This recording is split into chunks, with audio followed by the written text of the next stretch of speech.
This is episode 28 of Sustainable Photography. I'm your host, Ingvild Kolnes, and today you'll listen in on a conversation I had with boudoir photographer Ine Papatzacos. We're talking about female empowerment and the importance of making your clients feel good while working with you. You're listening to Sustainable Photography, where you get support and education to build your profitable business in a way that supports your way of living. I'm Ingvild Kolnes, and after 11 years as a photographer, I want to share what I've learned with you. So if you're looking for confidence, inspiration, and to-the-point tips, keep listening. For full transparency, I also want you to know that I'm a mentor with paid offers, and I might mention some of those in this episode. Ine is 28 years old, she's married to her high school sweetheart, and she's got 2 cute little dogs. She's been working as a professional photographer for 10 years. And after only shooting weddings for many years, she found out how much she loves boudoir photography. Now she runs a full-time boudoir studio. Ine's mission is female empowerment, and she wants to give women a safe space to embrace their bodies and express their sensuality. Hi, Ine. Welcome. Hi, thank you so much. Yeah, this is going to be a lot of fun. So I got to know you through Instagram back when Yes. you were a wedding photographer and you were living Yeah, in Australia. that's true. Yeah. Maybe you can start by saying why you were in Australia and how you ended up back home in Norway as a boudoir photographer. Absolutely. I ended up in Australia because after I did my 2-year photography schooling in Norway, we all had the option to go abroad to make our degree into a bachelor's degree. And I ended up choosing Australia, me and my partner did, because honestly, because it was the furthest that we could get away from Norway. And we were like, if we're going to do this, we're going to do it properly. So we sold everything we owned and we moved to Australia for 3 years. And yeah, I think honestly, I would still live in Australia if it wasn't for Philip, my partner, who wanted to come home. Mm. I absolutely loved living there. But yes, he wanted to go home. It's really far away. So he missed home, he missed his family. And so we decided that, okay, once we were finished with our degrees, we moved back home. But you had some time to work there as well. I did. I studied for 2 years and then I worked as a wedding photographer for the last year. Yeah, I did work as a wedding photographer like throughout the whole 3 years in Australia, but I did it full time the last year. Oh, okay.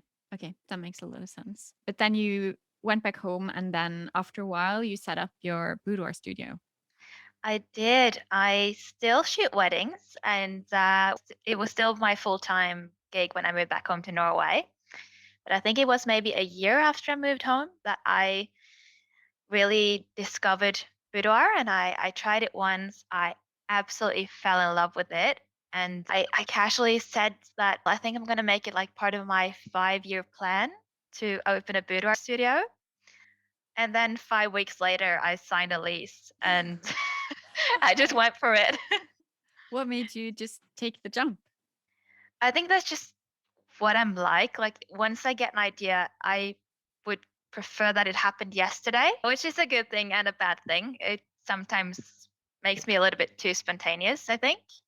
But yeah, it just felt right. I wanted to try it out and yeah, I just went for it. Mm. Yeah, I'm sure you're glad that or are you glad that you did? Are you glad that's how it's turned out for you? Yes, absolutely. It wasn't perhaps the greatest timing because I opened up the studio in, yeah, last month of 2019. And then obviously the world went to pieces a couple of months later. Yeah, we had to close down everything, obviously, during lockdown. And we were very much still trying to establish ourselves at that point. So it was really hard going into lockdown and I had spent all my savings opening the studio. Mm. I had nothing left and we couldn't take any clients for that period of time. Oh. So it was very like touch and go for a while there, but I managed to get through it somehow. There was a lot of crying into my red wine for a few months, Mhm. thinking that I was going to go bankrupt. But luckily, once we were able to open up again, the clients came quite immediately. Yeah. Otherwise, I think this would have been a very short adventure. Yeah. Yeah, I'm glad it worked out because you seem like you've got it all together now. I'm glad it seems that way. I'm very much still learning and yeah, finding my way, but it's definitely much more stable now. Yeah, there's a constant flow of clients. I'm very lucky to have clients fly in from all over the country, and it feels more secure now. When I do these interviews, I always start by asking what a sustainable business looks like to you. So that's your next question. I would say that well, to me, it's probably a business that allows you to keep providing an outstanding client experience while at the same time take out a salary and have time off to recharge. And it took me many years to learn how to have a healthy work life balance. I think it's so easy to think that if you run your own business, you have to work 24/7, but time off is so important.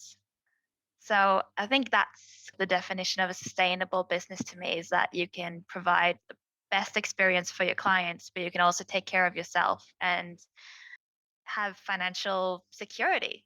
Mhm.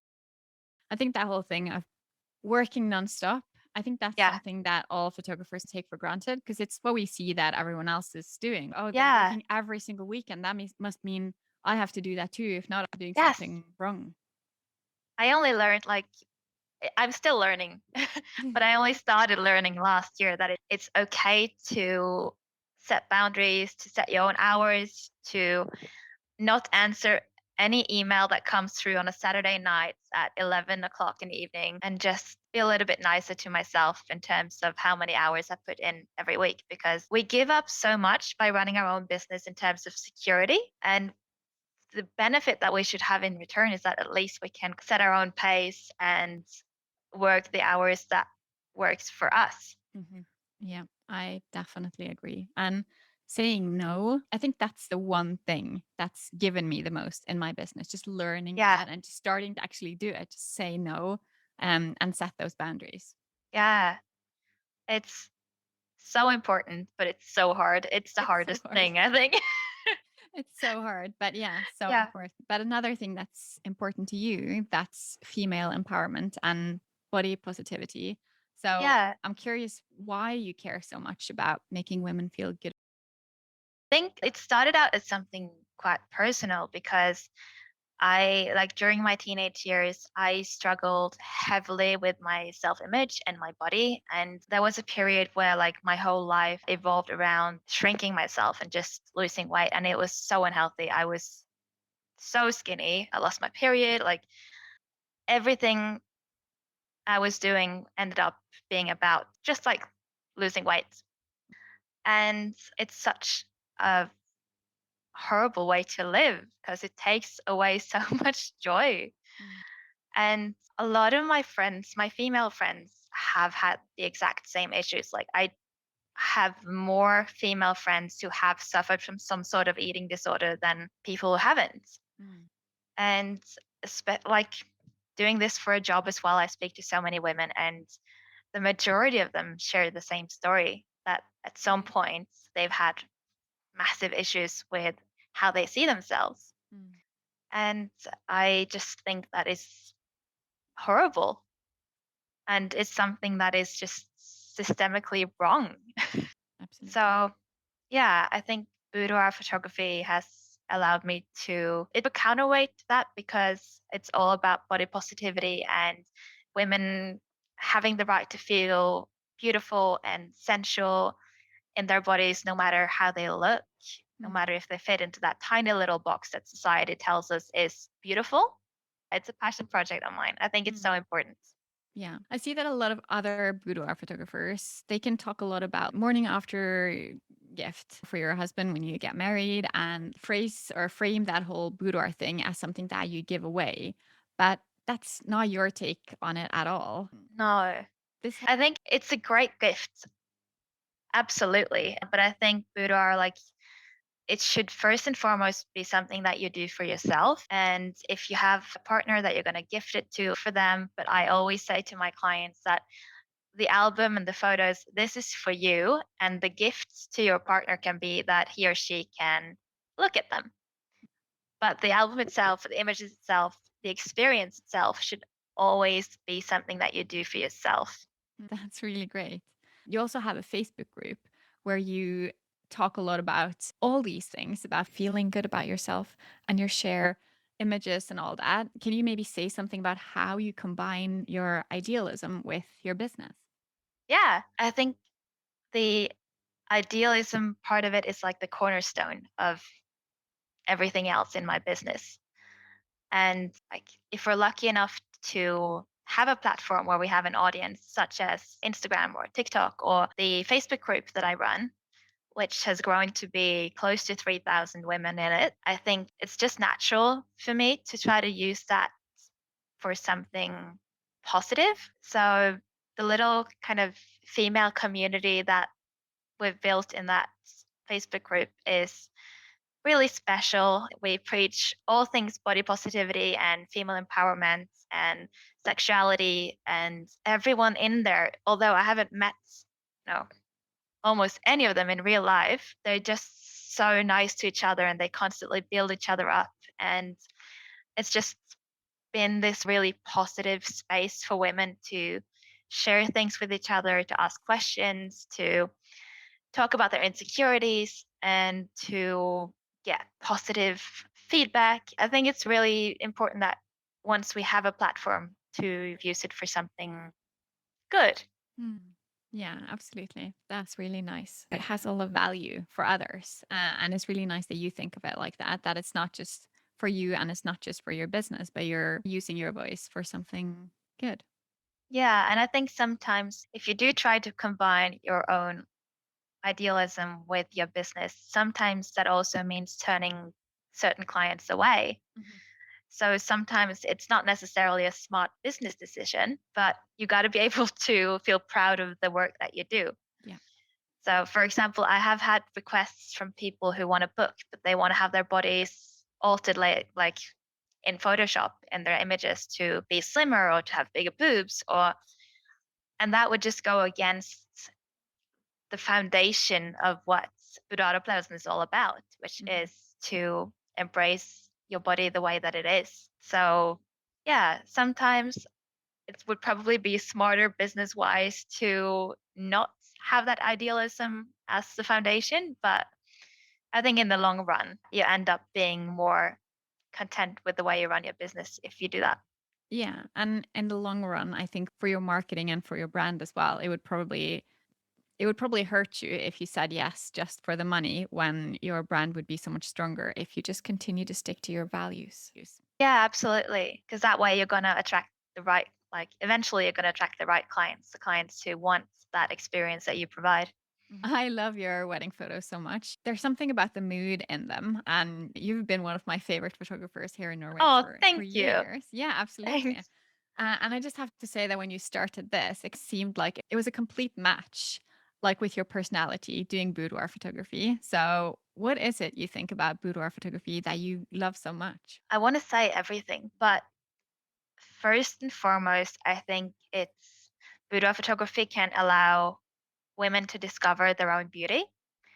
And a lot of us struggle to do that in our daily lives. And sometimes we haven't felt beautiful in years, or sometimes we haven't felt beautiful ever.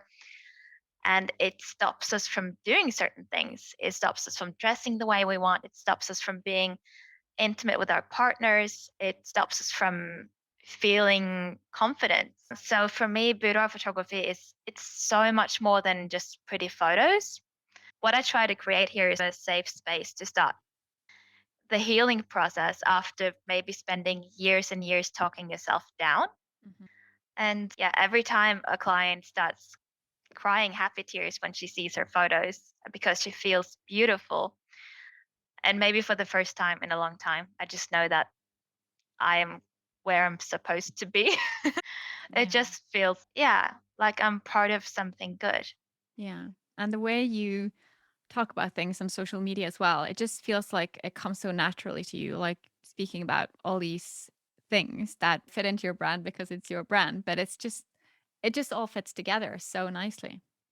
I think it took me a long time to be comfortable talking about these topics because a lot of us, if we don't feel confident, it's almost shameful to talk about it. We go around carrying these feelings of not being good enough, but we don't express them. Mm.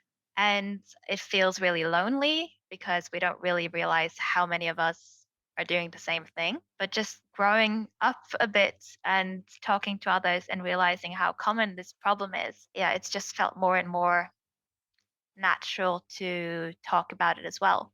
So there's, of course, when your clients come to you, they'll walk away with photography, like in terms of maybe an album or something Yeah, to hang on their walls or files, whatever it is. You sell them, yeah. and having something tangible to hold in your hand and all that's really important. But what about the experience that your clients have? What do you think that matters compared to the products and the photos they walk away with? Honestly, and I love the products that we sell here. Like I put so much time and effort into making sure that it's the best of the best and it's products that they will keep forever. But honestly, I think the photos and the product is just a bonus. And the real investment is in themselves. Like the clients come here and they invest in themselves and in their own self love journey, as cliche as that sounds. It's that feeling that they all leave with. That is the true value of boudoir photography, or at least that's the true value of what they get here, I think. Hmm. Yeah. Because we try to make the whole experience about just self love and taking time to explore themselves. And so many come in here and they sit down in the makeup chair because they all get hair and makeup done and they get champagne and stuff before the actual shoot. And it's maybe the first time that they've had a day to themselves in years. It's often like moms who have kids and they're really busy with all of their activities and she rarely gets any time to herself. So even just that, even just being the center of attention for a day, I think can be so healthy. Hmm. And it's something that a lot of women just never ever allow themselves to do. And Yeah. also just like the whole seeing yourself in a new light because we're so used to seeing ourselves and we're so used to looking for our own flaws that sometimes like seeing yourself through the eyes of a stranger can be really eye-opening, I think. Mm. Yeah, absolutely. And I came to you in 2020 and did a shoot. Yeah, And that's what I was left with. I have my print hanging on the wall yeah, and the photos turned out really nice, but I haven't looked at them that much because I don't feel like I need to because what I was left with, like the main thing was just like yeah, feeling so good and just oh, I didn't know I could look like that. It was yeah. really amazing.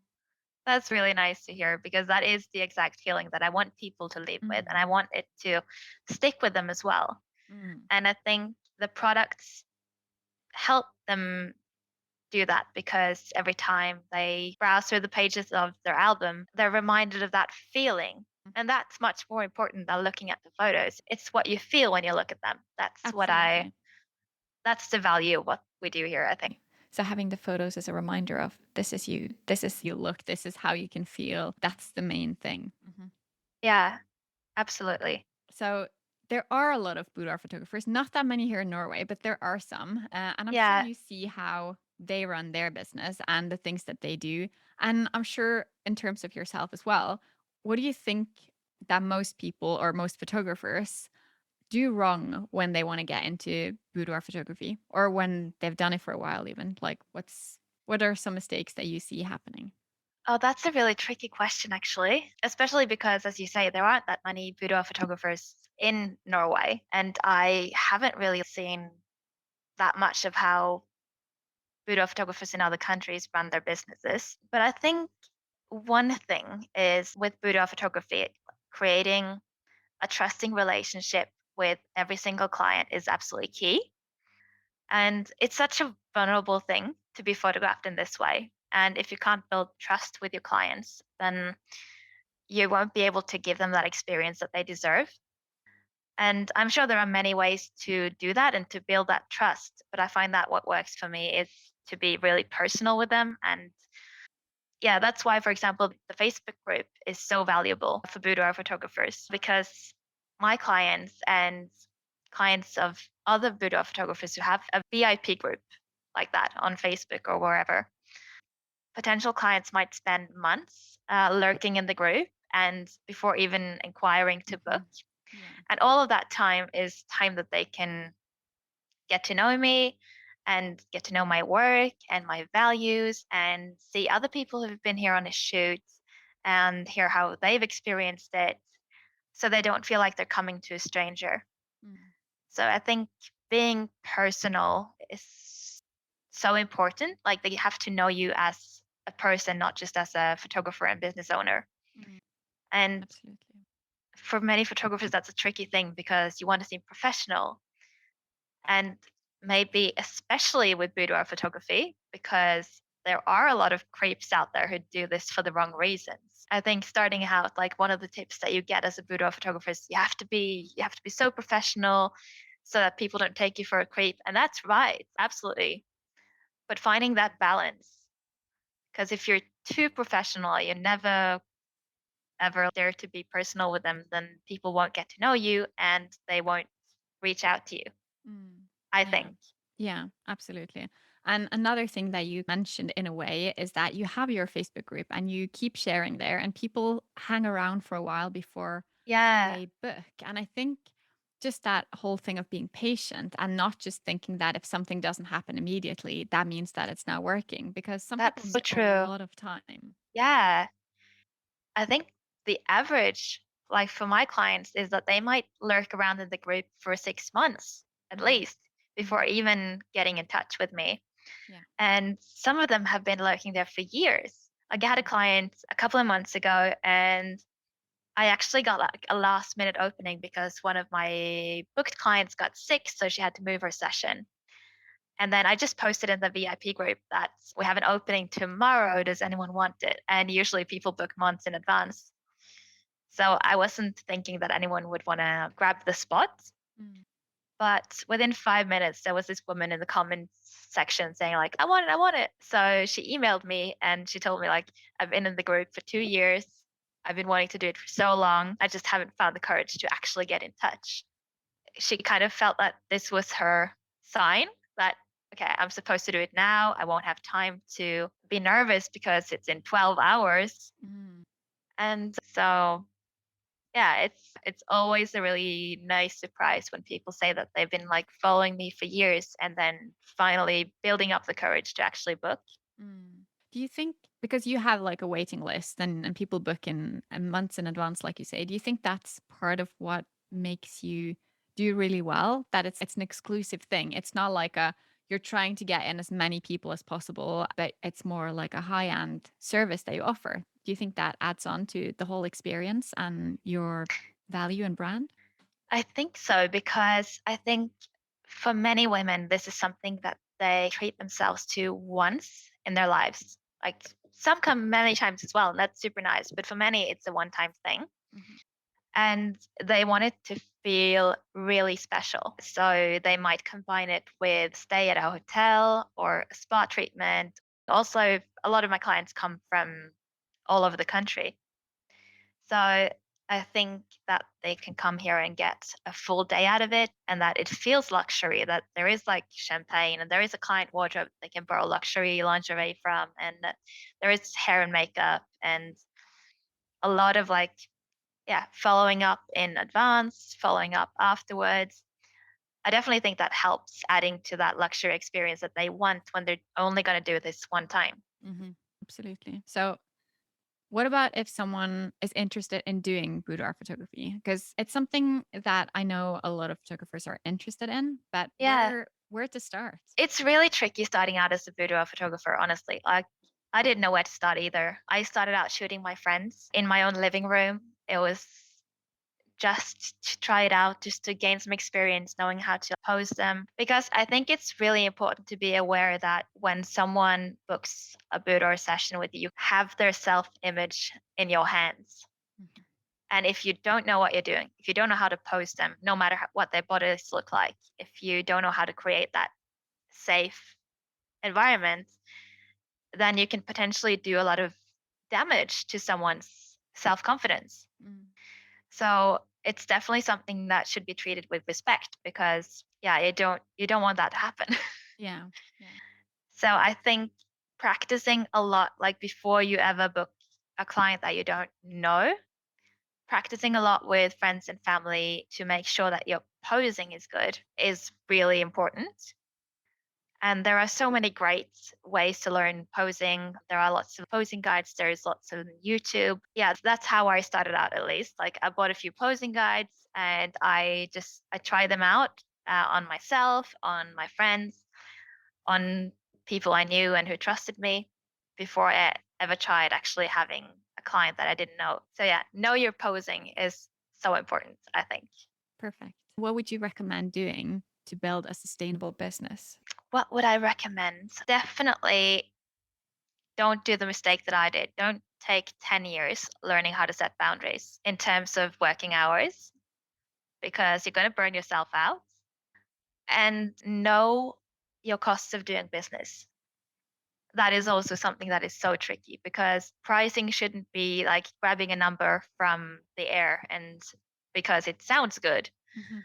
You have to know what it costs you to actually do the things that you do. Mm. And that is often so much more than what you think because you think that, for example, when someone comes in to shoot here, that I obviously pay my hair and makeup artist and buy their refreshments and stuff. But it's all of the other costs as well. It's insurance, it's equipment, it's education, it's like internet, it's Spotify so I can play music for them. It's the client closet. It's there is so much more.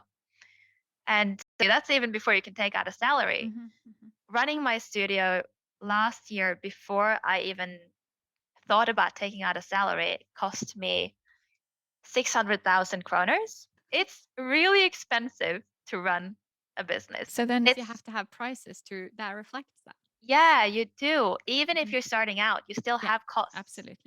So a lot of people think that I'm new, I can't charge that much, but you still have to have your costs covered and you still have to be paid for your time. And if you don't know how to calculate these costs, like there are people that you can ask, there are people that you can pay to help you with this. You don't have to do everything yourself. It's okay to outsource. That's also something that I took way too long to learn, that it's okay not to do everything yourself. So yeah, definitely knowing your costs so you don't go bankrupt. Yeah, that would be the two main things I think Yeah. for like sustainability. You're not in this for like a few weeks or a few months. If Mhm. you're in this for the long run and it needs to be sustainable, not just for 3 months, because you can work 20 hours a day for 3 months and you can be fine. But in the long run, you have to make healthier decisions than that. Yeah. Yeah. And in terms of pricing as well, like you think that it's okay to have low prices for a while, but it's just going to come back and hurt you later on Yeah, because, yeah, because then what are you going to do when you're at that point where you can't keep those low prices? Then you have a that's problem. exactly what. And a lot of people like to have low prices in the beginning to build a client base. But what happens is that when you up those prices, you lose your entire client base because all the clients that you've attracted already are people who don't want to pay what you're worth. And they're not going to follow you when you raise your prices Mhm. from like 2,000 kroners for a shoot, including everything, Mhm. until 40,000 kroners. Yeah. They're not Yeah. going to come with you. And then They're you gonna have to start complain. all over. Yeah, they're going Yeah. to complain. And you're going to have to start all over again. And Mhm. without exception, the clients who want all inclusive service for nothing, they are the clients that are going to complain about everything and they're going to take all your time and they're going to be super demanding. They're going to expect you to be on call all through the day.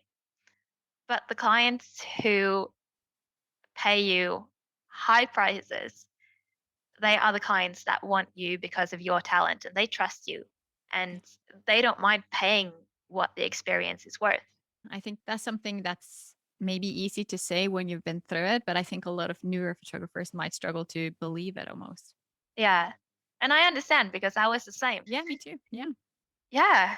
But I don't think I had anyone that told me that it was a bad idea, which is why I just think it's so important to mention it again and again that Yeah. you have to make sure you're pricing yourself right from the start. Yeah. Absolutely. Yeah. And like there are ways to, if you need to build your portfolio, if you need clients who are willing to let you share their images, there are ways to do that without offering them a price that can't even pay your bills. You can do a model call where I did that a lot in the beginning. I would use like model calls where in exchange for me being allowed to use all their photos, I would give them the session fee, for example, but they would still have to pay for all their products and all their prints. So I gave them a little bit and they, in return, gave me permission to use the images for my marketing. Mhm. But I still made a profit. It was still sustainable and they still understood the value of what they were getting. Yeah. And I also think it's very overrated the amount of photos we think that we need to have in a portfolio to get booked because we don't need Yeah, that many. that's true as well. I think for boudoir especially, you do need a little bit because you need to show variety in the people that you are shooting. Like people want to see themselves in your photos, meaning that they can't all be one body type, they can't all be one age, because people who don't recognize themselves in that, they won't book you then because they wonder, will she be able to post me? I have this and this. But you can still do this over time. You don't have to have everything before you start. No, absolutely not at all.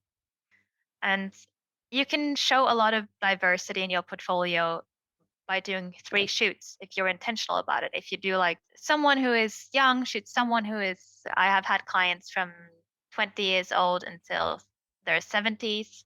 Yeah, you can show a lot of diversity shooting just 3 people Yeah. Yeah. if you think about it. Yeah. Oh, that's really an important message. And I hope that everyone hears that loud and clear. Where can the listener go if they want to get to know you better? They can go to Instagram. I try to be rather active there. My handle is Boudoir Photography. It's a tricky one to spell if you don't know how to spell it, but I'm sure there will be links somewhere. There'll be links in the show notes. And what if If they want to do shoot with me, they can head to the website. There is a contact form there, and it's pretty easy to find. It's boudoiropplevelsen.no. That came out in English, but it's boudoiropplevelsen.no. Excellent. So yeah, that's the main platforms that I use, as well as the VIP group, which is also linked from the website. Yeah. And we are trying to be more active on TikTok as well, but I'm not really good at that. So Oh, cool. I'm there, but I don't expect too much. Yeah. Okay. That's also good to know. And if someone wants to learn more about being or becoming a boudoir photographer, can they also follow you then for some tips down the line at some point? Absolutely. I wish the community for boudoir photographers in Norway were much bigger. It's always nice to have colleagues and we can all learn from each other. I really encourage people to start doing boudoir photography. And if people are interested in like having a chat about it, I'm always happy to have them visit the studio. We can sit down for a coffee. We can talk about all things boudoir. There might be happening a workshop at some point as well. Cool. That's really good to know. I'm sure a lot of people are interested in learning from you because you are so talented and you really, boudoir, it just feels like it's your thing. Thank you so much. That's really nice to hear. Thanks for listening to Sustainable Photography. Head over to Instagram at Ingvild Kolnes to tell me what you want future episodes to be all about. Check out the show notes over at ingvildkolnes.com/podcast. You can learn more about the Sustainable Photography program and sign up for the waitlist there. To get more of this content, make sure you subscribe to the podcast and leave a review. Your support makes all the difference. Talk soon.